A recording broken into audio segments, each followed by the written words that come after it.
Every operation, if you look around the world today, where the American people have committed soldiers,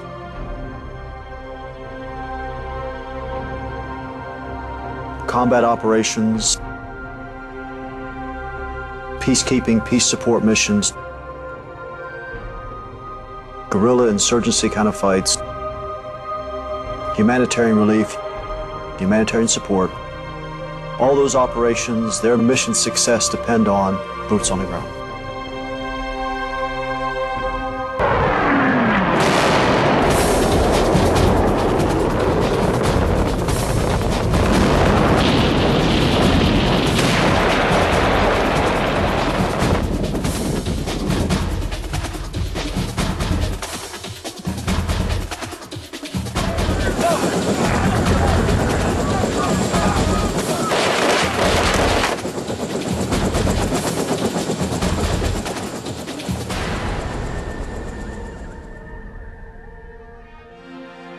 Soldier's just a regular guy that's willing to pay just a little bit more for his freedom and willing to do a little bit more for other people's freedom.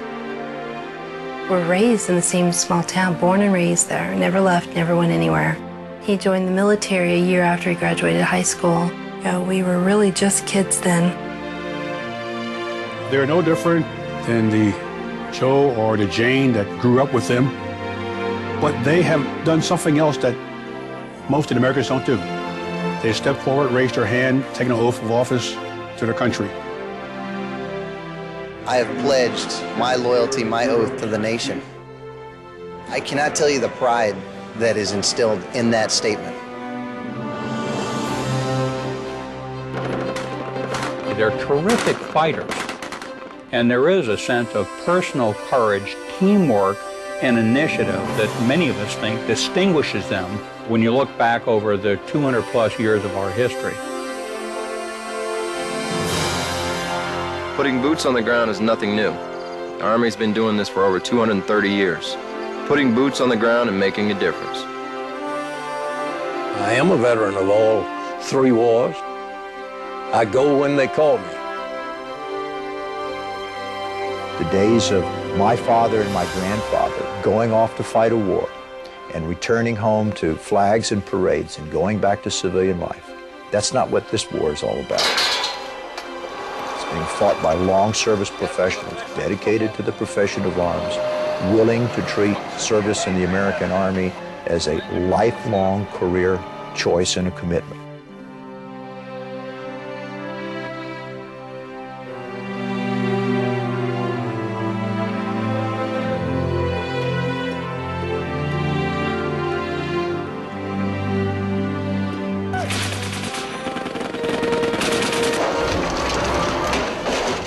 We send 19 and 20-year-old young men and young women too these days out there, and we expect them to work miracles. We expect them to stand on a police checkpoint and keep the peace between two peoples who want to kill each other. And here's this kid, and he's going to make life and death decisions. And usually he makes the right ones. It's a war in which the human element prevails over the technological element. It's a war that's going to be won by our ability to influence the will of other people. It's not about applying technology to the battlefield. It's about using technology as a tool. But ultimately, the instrument of power in wars in this century is the human being. It's a soldier. It's boots on the ground. It only took a day for us to realize that this was not the movie. It wasn't a game. And people didn't get up at the end of the day and go home. It is a life of unbelievable physical challenge and misery, of rain and hunger and thirst and physical danger. The first round gets shot at you, you do kind of step back and go, whoa, that was coming at me. You know that the possibility is there, and it's very real, but it's always going to be the next guy. We got 18, 19, 20-year-old kids here that have seen death, on a daily basis. know when it's going to be your time. It can happen in a blink of an eye. God, man, I think I'm hit. He was always here for us. If he wasn't at work, he was here. He was there for his soldiers, even on the day he left for Iraq. He wasn't supposed to go until 1 o'clock, and 10:30 rolled around and we'd already gotten 6 phone calls from his soldiers, and he's like, "I'm sorry, honey, I have to go."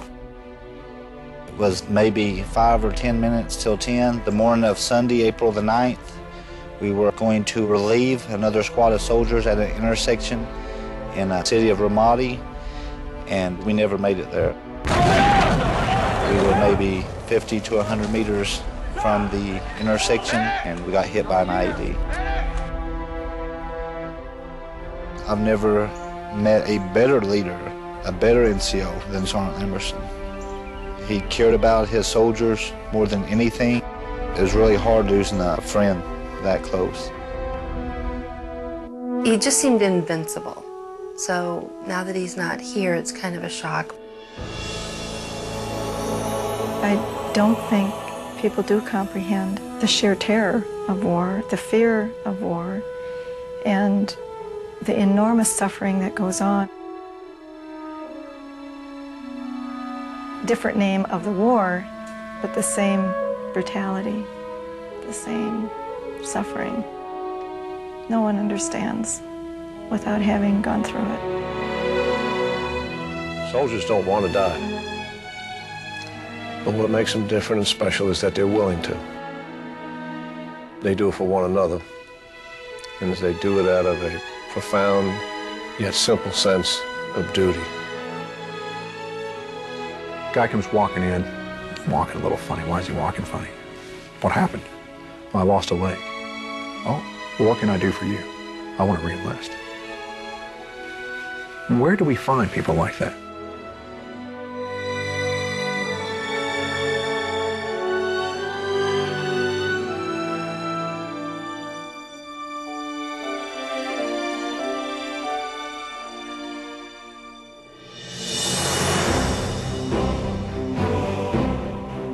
The soldiers we send into the field today really project America's values.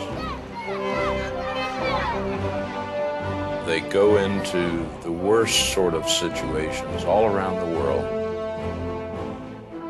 The soldier of my time had a mission to look for the enemy and destroy the enemy. But today, our military has everything from setting up school buildings, opening up classrooms, or providing health care. And all of this is necessary in order to maintain stability, which is so important to our nation.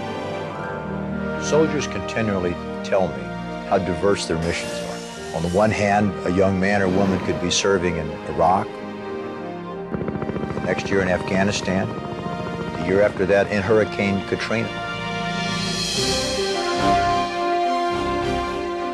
When diplomatic means and political means fail, it's the United States military, led by the United States Army, that put boots on the ground.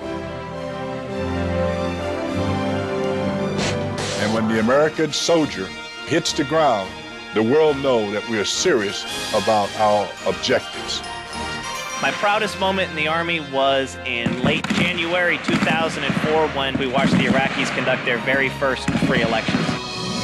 The proudest moment in the Army was when I returned from Iraq, because I had all 301 soldiers we got back.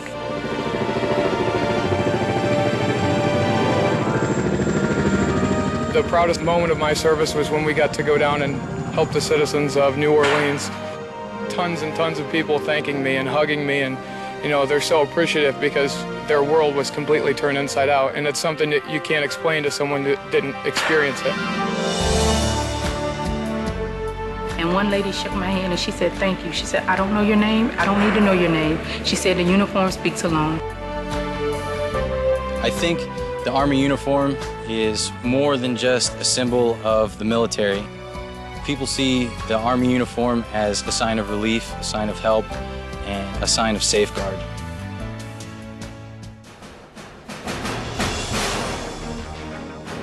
It boils down to a handful of U.S. soldiers on a road junction up on a ridge line. It's raining, it's 2 o'clock in the morning, and they're being asked to move forward while machine gun rounds slap by their ears. We're never going to get away from that.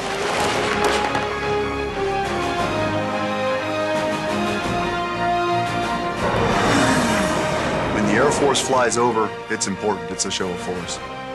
When the Navy steams up, it's important. It's a deterrent. When the Army plants its boots on the ground, it's control. When we're overseas, when we're in Iraq, we think about those moments, what it was like at Normandy, what was it like at Bastogne, what was it like at Sicily, Salerno. These things inspire us to do our duty in our time.